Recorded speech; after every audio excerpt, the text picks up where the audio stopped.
នេះជាទស្សនវិជ្ជាថ្ងៃដែលបងប្រុសខ្ញុំបានយកឃ្មុំណាបងប្អូនចាឥឡូវយើងទៅមើលទាំងអស់គ្នាថាគាត់យករបៀបម៉េចណោះចាហើយថ្ងៃនេះដែរគឺបងប្រុសរបស់ខ្ញុំក៏បានកាត់ស្មៅនៅម្ដុំហ្នឹងហើយក៏ឃើញឃ្មុំចាឃ្មុំឡើងរញ៉េរញ៉ៃហ្មងហ្នឹងហើយហើនៅជុំវិញសបុកវាហ្នឹងបងប្អូនហើយឃ្មុំមិនមែនតែមានតែមួយសបុកទេគឺមានដល់13សបុកឯណោះហើយអញ្ចឹងហើយគឺគាត់កាត់ស្មៅកាត់ក៏ឃើញឃ្មុំវាហើចុះហោះឡើងអញ្ចឹងក៏មើលទៅឃើញឃ្មុំនៅឡើងពេញនឹងតែម្ដងហើយអញ្ចឹងហើយក៏នាំគ្នាមកយកឃ្មុំត្មងទៅកុំអោយវាមកតិចកូនតិចអីអញ្ចឹងណាព្រោះអីកូនគាត់អាសាដើរលេងជុំវិញនឹងចកានឹងតែម្ដងហើយកន្លែងហ្នឹងគឺកន្លែងក្បែរមន់អីអញ្ចឹងបងប្អូនក្បែរទ្រុងមន់ណាហើយក្មេងៗហ្នឹងក៏វារត់លេងឬក៏ឲ្យចំណីមន់ឲ្យអីអញ្ចឹងខ្លាចវាតិចអីអញ្ចឹងទៅហើយនេះគឺកូនទូចជាមួយនេះចាគឺគេឃើញមែនតើហើយគេមកជួយយកឃ្មុំប៉ាគេណាបងប្អូនហើយនៅឃ្មុំនៅកន្លែងនោះពួកអី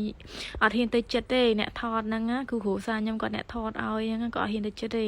ខ្លាចឃ្មុំតិចអីអញ្ចឹងទៅហើយមានទាំងឆ្កែចាមកទាំងអាតូចអាធំអីមកអស់ហើយមកយកឃ្មុំបងប្អូនឥឡូវគឺគាត់ចងជាមួយនឹងនេះដូងណាចាអាដេញដូងងាប់អញ្ចឹងចងយកទៅដុតប្រហើវាឲ្យមេវាហើចេញអញ្ចឹងណាបងប្អូនហើយនេះគឺឆ្កែអាបយអាបេះចាឈ្មោះគេព្រោះមែនតែនឈ្មោះគេព្រោះជាម្ចាស់ទៀតហើយមកជាមួយនឹងតូចអតាចមានទាំងឆ្កែទាំងអីមកជុំគ្នាអស់ហើយនេះបងស្រីរបស់ខ្ញុំក៏បាននៅបង្ហាញវីដេអូដែរចាឲ្យវីដេអូរបស់គាត់ចេញរួចរាល់ហើយនៅឡើយតែខ្ញុំទេតែមិនបានកាត់ទេបងប្អូនអើយហើយមួយរយៈនេះដែរក៏រៀងរវល់ហើយឥឡូវនេះក៏បានមកកាត់វីដេអូនឹងតែម្ដងចំណែកអាឆ្កែពីក្បាលហ្នឹងគឺវាអត់មានជួយអីបានទេប៉ុន្តែហ្នឹងគឺម្ចាស់ទៅណាគឺទៅនឹងត្មង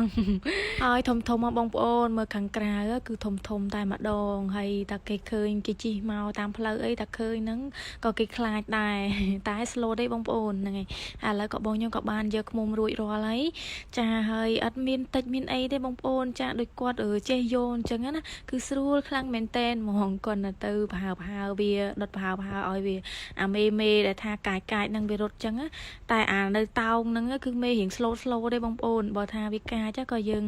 ងាយយកវាបានដែរហើយឃ្មុំនេះគឺទឹកវាសបោណាចាគឺទឹកវាហ្នឹងម៉ាក់ខ្ញុំគាត់បានច្បាច់វា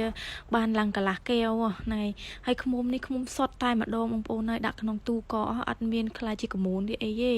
ចាគឺវានៅទឹកមកឥឡូវបងខ្ញុំគាត់តែកាន់ទេហើយដូចវាថាវាចាញ់ឃ្មុំនឹងហ្មងគឺវាមកតិចយកហ្មងហើយដល់ពេលអ្នកយកគឺអត់មានកើតអីទេតែបងស្រីរបស់ខ្ញុំឃ្មុំតិចមាត់បងប្អូនហើយចាហើយអាណិតគាត់ដែរគឺឃ្មុំមកតិចគាត់ដល់ពេលអ្នកយកគឺបងប្រុសរបស់ខ្ញុំយកក៏គាត់ចេះគាត់អត់មានតិចគាត់ទេបងប្អូនចាហើយនោះក៏គាត់ផ្លុំផ្សែងឲ្យមេអាណាកាចឲ្យរត់ចេញអញ្ចឹងណា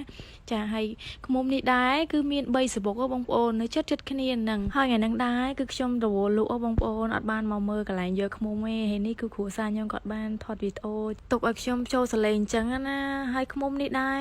ខែប្រាំងអញ្ចឹងគឺសុតហ្មងបងប្អូនចាគឺអត់មានទឹកភ្លៀងអត់មានអីចូលអញ្ចឹងណាដល់អញ្ចឹងវាសុតតែម្ដងហើយឃ្មុំនេះច្បាច់ទៅបានច្រើនណាបងប្អូនហើយនេះគឺវាមានស្ទប់ស្អាតណាបងប្អូនអារុំហ្នឹងគឺកមូនឃ្មុំហើយទឹកឃ្មុំណាចាហើយ